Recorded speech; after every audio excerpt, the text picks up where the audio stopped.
में बल्कि पूरे देश में मनाया जा रहा है। गजब की चीजें, गजब का सेलिब्रेशन देखने को मिल रहा है। मिठाइयां बट रही हैं, एक दूसरे को गले लगकर बधाई दी जा रही है। दरअसल नीरज चोपड़ा का जो परिवार है वो 19 लोगों का है। जिसका इतना बड़ा परिवार हो तो वहां तो घर में ही सेलिब्रेशन, हालांकि यहाँ पर आस पड़ोस के लोग भी जुट रहे हैं। परिवार के लोग यहाँ पर मौजूद हैं। सबसे पहले माँ है, बुआ जी है, बहन है, दादी है, ताई है, सब यहाँ पर मौजूद हैं। सबसे पहले माँ से ही बात करेंगे। आज आपके बेटे ने देश को स्वर्ण पदक देकर इतिहास रच दिया है, कैसे बहुत खुशी हो रही है जी। बस जमा इतने देश को भी, भारत को भी, गांव को भी इतनी खुशी हो रही है जी। बस कह नहीं सकते कुछ। जब नीरज ओलंपिक्स में गए थे, आप लोगों ने ये उम्मीद की थी कि इस तरह का इतिहास रच जाएगा? जी उम्मीद तो थी। इब जरा 5-7 खेल लेंगे, उम्मीद तो एक बार तो हो जाती है भाई। सारे खेलने जा रहे, मेहनत तो सभी कर रही। फिर सभी के माँ बाप, सभी के भी जो देखा भी मारे बच्चे लिया मैं, लेकिन थी नहीं हुए उम्मीद भी गोल्ड लिया होगा। बेटे की काबिलियत पर भरोसा था? हाँ जी, भरोसा था।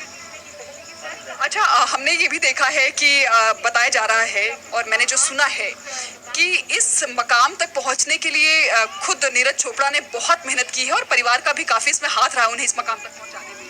हाँ जी, परिवार का पूरा सर, परिवार ने पूरी मेहनत करी। और नीरज ने भी करी है जी, पूरे सेवक कर जो बैठा। देखिए, नीरज की बहन भी है, माँ के साथ बहन से भी बात करते हैं।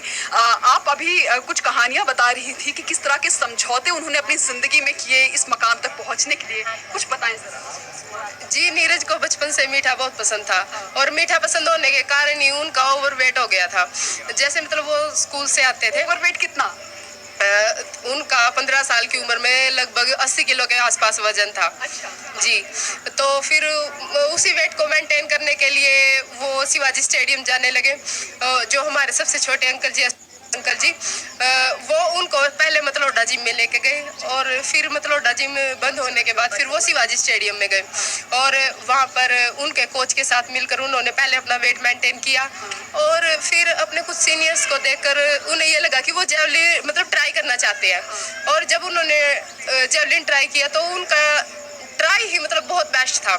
तब उन्होंने ये डिसीजन ले लिया कि मुझे जेवलिन करना है। अच्छा, जब नीरज ने ये शुरुआत की थी तो ऐसा बताया जाता है कि परिवार की आर्थिक स्थिति भी अच्छी नहीं थी, जेवलिन खरीदने के लिए भी पैसे नहीं थे। क्या था उसके बारे में कुछ बताएं? जी, उसके बारे में ये कहना चाहूँगी कि मतलब जब नीरज ने ट्राई किया था तो उनका बेस्ट था, तो उन्होंने मतलब सस्ते जेवलिन से ही ट्राई किया था और उसके बाद जैसे ही वो बेहतर करते गए तो परिवार ने देखा कि हमारा बच्चा कुछ कर सकता है। तो परिवार को भी ये इंटरेस्ट बनने लगा कि मतलब बच्चा इतना कर रहा है कि हम भी मतलब अपनी पूरी जान झोंक दें उसके साथ। और फिर हमारे परिवार की और नीरज की मेहनत आज ये रंग लेके आई है कि वो देश के लिए गोल्ड ला रहे हैं। तो नीरज की तो मेहनत थी ही, साथ में परिवार की भी का भी त्याग और समर्पण था इस बात को लेकर। आप स्पेशली बहन होने के नाते उन्हें किस तरह से आपने मदद किया है? सॉरी। तो कुल मिलाकर कभी भी किसी की भी जीत अकेली नहीं होती मीमांसा जी, क्योंकि परिवार मौजूद है और कैसे बता रहे हैं कि किस तरह से उन्होंने शुरुआत की थी, क्योंकि वो ओवरवेटेड थे और उसके साथ उन्होंने अपना सिर्फ वजन कम करने के साथ जेवलिन की शुरुआत की थी। देखिए, आज परिवार नहीं सिर्फ पूरा देश बहुत खुशी मना रहा है और फख्र कर रहा है नीरज पर। हाँ जी, बहुत खुशी मना रहे हैं, बहुत खुशी हो रही है सारे भारत को और गाँव को भी। जब नीरज का मैच चल रहा था तो आप लोगों ने एक साथ मिलकर देखा था? हाँ जी, सारे परिवार ने, पड़ोस ने, सब गांव की औरतें बैठी हुई थी हमारे पास, सबने साथ मिलकर देखा। कहीं मन में कोई डर था? हाँ जी, डर तो पहले बहुत था। डर लग रहा था? हाँ जी, सहमे हुए थे? हाँ जी। लेकिन उम्मीद यही थी कि वो गोल्ड मेडल लेकर आएंगे। आज न्यू थी भी जो कोई न कोई तो मेडल जरूर पक्का लेके आएंगे। हाँ जी। लेकिन देखिए, कोशिश पूरी रही है और परिवार ने हमेशा मदद किया है नीरज को आगे बढ़ने के लिए, और आज परिवार की मेहनत और साथ ही नीरज की खुद की मेहनत ने आज उन्हें इस मकाम तक पहुंचा दिया है और इतिहास रच दिया है। और ओलंपिक एथलेटिक्स का ये पहला मेडल अब तक का जो वाकई स्वर्ण अक्षरों में लिखा जाएगा। मीमांसा जी। जी दीक्षा, आप परिवार वालों से बात कर रही हैं और आप वो बता रहे थे कि ओवरवेट थे, तो मैं कहीं पर पढ़ रही थी उनके बारे में कि वो जिम वैसे जाया करते थे और अचानक ऐसा हुआ कि पास ही स्टेडियम होता था तो टहलते हुए वहां पर चले जाते थे।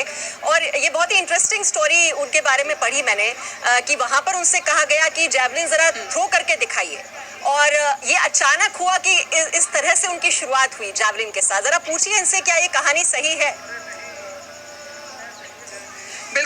मानसा जी, अभी उनकी बहन ने ये खुद बताया कि उनका ओवरवेट था। जेवलिन थ्रो के फील्ड में कदम रखने की कहानी थोड़ा सा दर्शक भी जानना चाहते हैं और आपसे उम्मीद है कि आप उसे थोड़ा डिटेल में बताएंगे। नीरज ने अपनी शुरुआत शिवाजी स्टेडियम से की थी 2011 में। मतलब वो घर से प्रैक्टिस के लिए जाने लगे थे, तो वहाँ पे जब वो अपना बेहतरीन करने लगे तब उसके मतलब 3 साल बाद वो अपने सीनियर्स के साथ पंचकुला चले गए।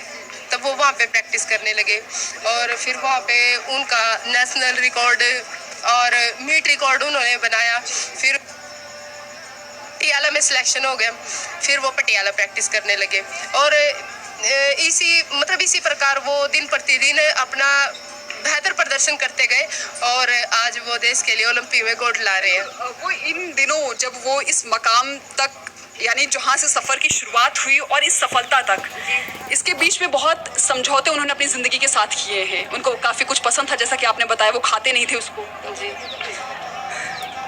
उनको मीठा बहुत पसंद था और सबसे बड़ी बात तो यही है कि उस खेल जेवलिन के लिए उन्हें अपना मीठा छोड़ना पड़ा। और अब भी ये होता है, मतलब जब वो डाइट पर होते हैं तो वो मीठा उन्हें अब भी छोड़ना पड़ता है, लेकिन अब पहले जैसी बात नहीं है। अब ये नहीं है भाई नीरज ये सोच रहा है कि मैं थोड़ा सा खा लूँ, कि मतलब प्रैक्टिस तो होती रहेगी, मैं थोड़ा सा खा लूँ। अब ये नहीं है, अब वो प्रैक्टिस की तरफ मतलब इतना ज़्यादा रुझान हो गया उनका कि उन्होंने ये सोच लिया कि मुझे मीठा नहीं खाना है, तो मतलब वो टच भी नहीं करेंगे उसको। तो सबसे बड़ी बात तो उन्होंने अपना मीठा ही त्यागा।